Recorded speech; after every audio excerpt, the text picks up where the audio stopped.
अगर किसी वजह से कोई रह गया तो बाद में शिकायत कि जी वो ताई रह गई थी हमारी, उन्हें नहीं दिए पैसा। और वो बेचारे लड़की वाले छोटे छोटे बच्चों को भी देखते हैं कि बच्चे न छूट जाए, उनको भी देकर जाते हैं। अच्छा जी आगे बढ़िए। मंगनी होती है हमारे। अच्छा मैं बताऊं आपको, ये मंगनी क्या चीज है, कहां से आई? इस्लाम का हिस्सा है ही नहीं, गैर मुस्लिमों में होती है रस्म। इस्लाम का तरीका ये था कि देख लिया, समझ में आ गया तो बस फौरन निकाह कर दिया, फिर कोई मुनासिब वक्त देखकर रुखसती हो जाती थी। यानी पहले निकाह होता था, फिर उसके बाद में कुछ वक्त लगता था, गैप होता था, फिर रुखसती हो जाती थी। अब उसके बाद में हुआ यूं कि वो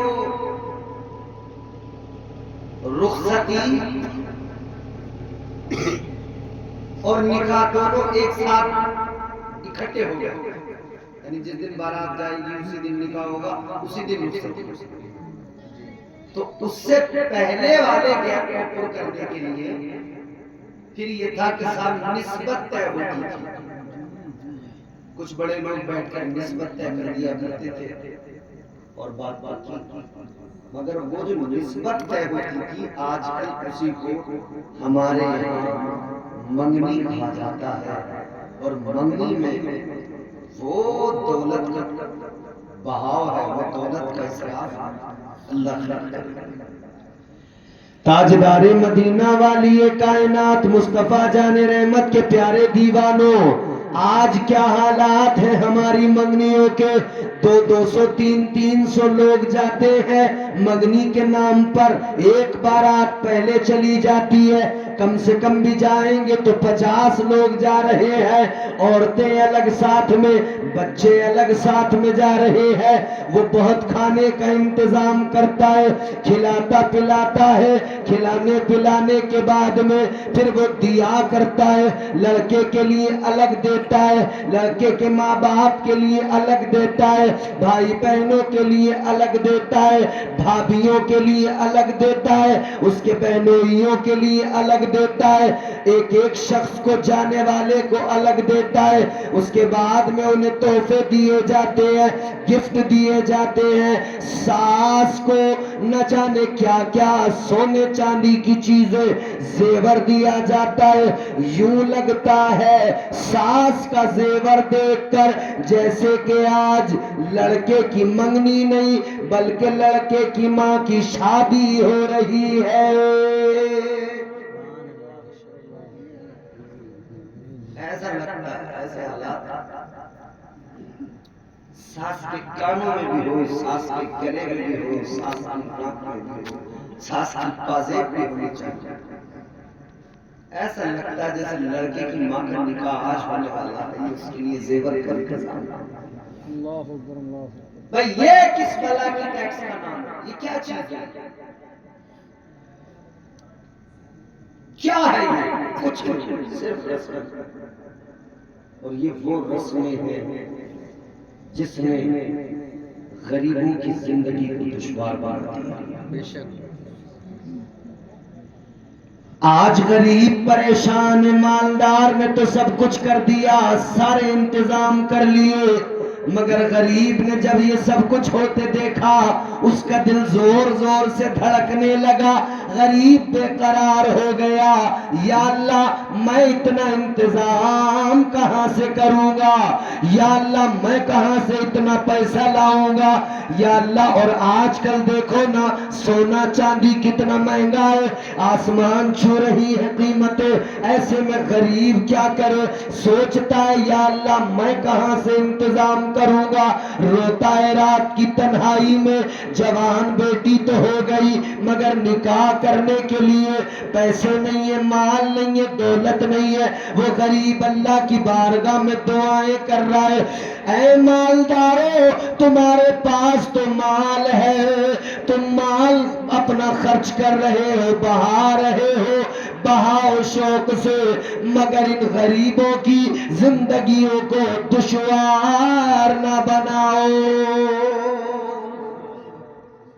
इनका जीना क्यों मुश्किल कर रहे हो, इनकी जिंदगियां क्यों दुश्वार बना रही हैं भाई। मैं कोई आपको बहुत इल्मी गुफ्तगू सुनाऊंगा नहीं, मैं कोई आपको बहुत मसाइल नहीं सुनाऊंगा, मैं सिर्फ वो चीजें आपकी खिदमत में रखूंगा जो आज हमारे मुआशरे के अंदर इस दर्जा फैल गई है, इतनी पनप गई है कि जिनकी वजह से गरीबों का जीना मुहाल हो गया। कितने गरीब बेचारे परेशान, बेटी तो है मान तो रात दिन फिक्र में बाप के बाल सफेद हो गए, उम्र अभी उतनी नहीं हुई, वक्त से पहले बेटी जवान हो रही है, बेटी को देखकर बाप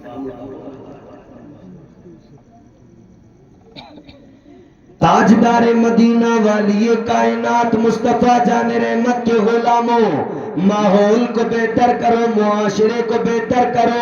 और जिस तरह अभी मुझसे पहले आपने तकरीर सुनी, मुफ्ती साहब ने बयान किया, दीनदारी की बुनियाद पर रिश्ते किया करो, किसी का माल देखकर रिश्ते न किया करो, दौलत देखकर रिश्ते न किया करो, बल्कि दीनदारी देखा करो, लड़की की शराफत देखा करो।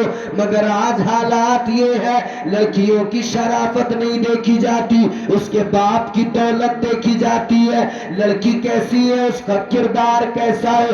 अगर मालदार की बेटी है, उसके दामन पे दाग लगे हैं तो दौलत से धो दिए जाते हैं, उसको ढक दिया जाता है। और गरीब की बेटी है, वो चाहे जितनी नेक है, उसके ऊपर गरीबी की वजह से न जाने कितनी तोहमतें लग जाती हैं। बहुत खूब हजरत, माशाअल्लाह। मालदार की बेटी दुनिया में घूमती फिरे बेपर्दा, कोई कुछ नहीं बोलेगा। गरीब की बेटी जरूरत से भी निकल जाए तो उसे बेहया का नाम दे दिया जाता है। समाज ने ये दोहरा अपना रवैया रखा है हमेशा, अमीर के तय अलग, गरीब के तय अलग। लोग मालदारों के ऐब भूल जाते हैं, बल्कि उनके ऐबों को खूबियों में तब्दील करके बयान करते हैं। वो किसी शायर ने कहा, जिनके आंगन में अमीरी का शजर लगता है, जिनके आंगन में अमीरी का शजर लगता है, उनका हर ऐब जमाने को हुनर लगता है। बात है। अच्छा, अब ये भी नहीं समझे कोई कि साहब ये मौलवी लोग मालदारों के पीछे पड़े रहते हैं। जब देखो ये मालदारों के पीछे, भैया हम मालदारों के पीछे नहीं लगे, हम बिगड़े हुए मालदारों की खराबियां बयान करते हैं। इस्लाम मना नहीं करता तुम्हें मालदार बनने से, इस्लाम गरीब रखना नहीं चाहता। इस्लाम कहता है बनो मालदार, जितना चाहो मेहनत करो, जितना चाहो माल कमाओ, दौलत जमा करो, माल कमाओ, मालदार बन जाओ। मगर इस्लाम बस इतना सिखाता है, याद रखो मालदार बनो, मगर फिरौन कारून जैसे मालदार न बनो। मालदार बनना है तो हजरत उस्मान गनी जैसे मालदार बनो। ऐसे मालदार बनो जैसे मालदार हजरत उस्मान गनी अपना माल सारा इस्लाम के लिए पेश करते, हर मौके पर इस्लाम के लिए माल पेश कर दिया करते। अल्लाह अकबर कबीरा, कितनी बार अपना अनाज गल्ला इस्लाम के लिए दिया, कितनी बार ऊंट इस्लाम के लिए दिए, क्या कुछ नहीं दिया। तो मेरे अजीजों, मालदार बनना है तो ऐसे मालदार बनो, अमीर बनना है तो ऐसे अमीर बनो, फिर दुनिया तुम पर रश्क करेगी। आज भी कितने अमीर ऐसे हैं, कितने मालदार ऐसे हैं जो जायज तरीके से कमाते हैं, हलाल कमाते हैं, फिर उसमें गरीबों का भी हिस्सा निकालते हैं, फिर उस माल से ज़कात भी निकालते हैं, सदका खैरात भी करते हैं। याद रहे, ऐसे मालदार कल मैदान महशर में होंगे और परवरदिगार उन्हें इज्जतों की मसनदें अता करेगा। ऐसे मालदार, मगर आजकल के मालदार, पहले तो भाई साहब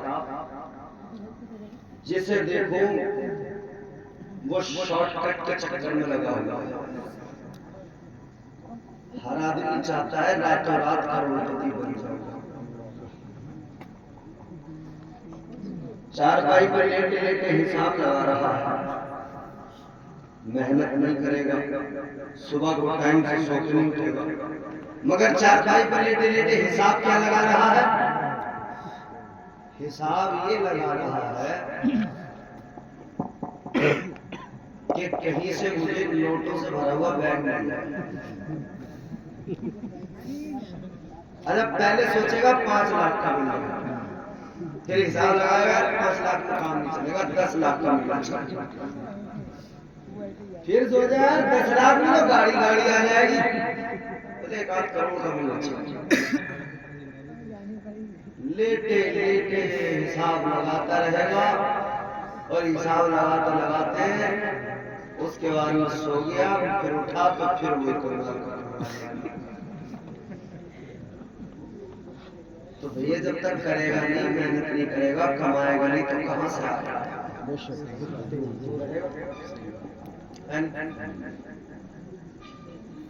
कमाना जरूरी है और हलाल दो, माले हराम से बच, रिस्क हलाल के लिए जद्दोजहद करनी, मेहनत करनी। अल्लाह ताला ने कुरान मजीद में हुक्म दिया, या अय्युहल्लज़ीना आमनू कुलू मिन तय्यिबाति मा रज़क़नाकुम। अल्लाह ने ईमान वालों को रिस्क हलाल की तरगीब दी, तालीम दी, सबक दिया, तो रिस्क हलाल हासिल कीजिए, फिर उसमें जिनका हिस्सा है वो निकालिए, देखना कितनी। मगर मामला ये है कि इधर उधर से जैसे तैसे इसका उसका मार के, लोगों के हक मार के, फ्रॉड करके, समझे, धोखे देके माल इकट्ठा कर लिया, 2 नंबर का काम करके माल इकट्ठा कर लिया, और फिर उसके बाद में उस माल की नुमाइश, उस पर फख्र और उसमें गरीबों को नीचा दिखाना, ये सब चीजें अल्लाह खैर फरमाए। आगे बढ़िए, बात को मैं जल्दी आगे बढ़ाता हूँ और इख्तिताम की तरफ चलते हैं, सुनिए। अब फिर उसके बाद में क्या होता है, शादी का दिन आता है। अच्छा, एक चीज और है, हमारी कौम का सबसे ज्यादा जो फोकस है ना, वो खाने पे।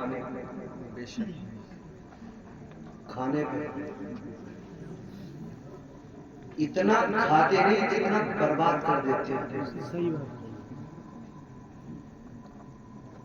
आधी रोटियां पूरी खाते हुए, अरे ये रोटी सीखी हुई नहीं है, टेबल के नीचे डोंगे से सालन निकाला, प्याला भर लिया, खाया नहीं गया, वो आधा प्याला सालन, वो गोश्त की बोटियां सब टेबल के नीचे।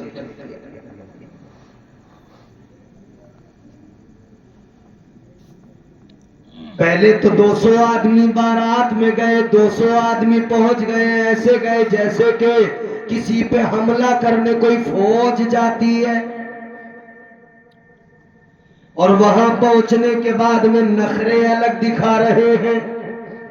रोटी कच्ची है, सालन ठंडा है, डोंगे में बोटियां नहीं है, बिरयानी में अच्छी बोटियां लेके आओ, गरम बिरयानी लेके आओ, ये वो दुनिया के नखरे दिखाए। और नखरे दिखाने के बाद में जितना खाया उतना बर्बाद किया, जितना खाया उतना फेंक दिया।